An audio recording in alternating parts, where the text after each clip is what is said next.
Bonsoir Fabien. Peut-on déjà faire un bilan sur ces fêtes en principauté ?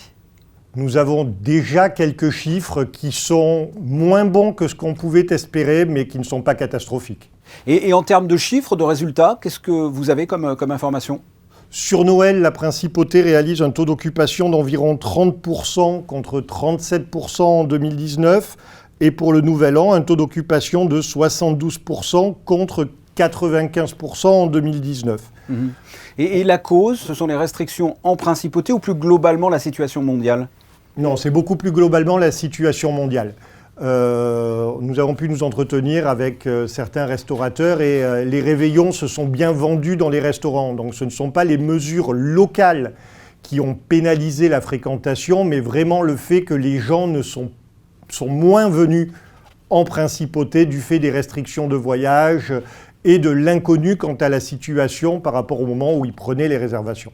Et c'est le même type de tourisme que les autres années ou ce sont des touristes différents ? C'est relativement le même type. Les nationalités en pointe sont France, Italie, Royaume-Uni, comme tous les ans à cette période de l'année, hein, même si les proportions sont variables. Les Français sont à peu près aussi nombreux qu'en 2019, les Italiens et les Britanniques beaucoup moins, bien évidemment. On constate que USA et Russie reculent beaucoup dans le classement. C'est fort logiquement parce qu'ils ne peuvent pas voyager.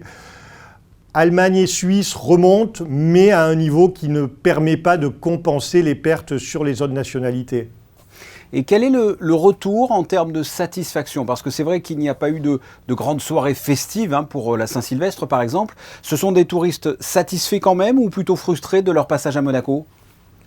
Les gens étaient satisfaits de pouvoir se réunir, les gens étaient heureux d'être là, même si bien évidemment tout le monde regrette, et nous au premier plan, ce que l'on ne peut pas faire. Justement, en termes de perspective, quelles sont les infos que vous avez sur ce début d'année ? Janvier va être compliqué, comme vous le savez, le Festival international du cirque de Monte-Carlo a été annulé, qui est quand même un des points forts du mois de janvier. Heureusement, le rallye va avoir lieu. Donc ça continuera à porter Monaco, l'image de Monaco dans les médias.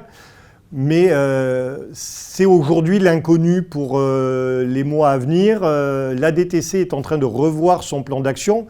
Nos actions devaient commencer en janvier et février. Et bien évidemment, nous n'allons pas commencer les actions internationales et les actions de publicité au même rythme que prévu. Mais comme on le disait précédemment, les nationalités habituées de Monaco sont là et c'est un très bon signe. Ça veut dire que nous sommes toujours présents dans l'esprit des marchés qui nous sont fidèles. Guy Antonielli, merci. Merci Fabien, au revoir.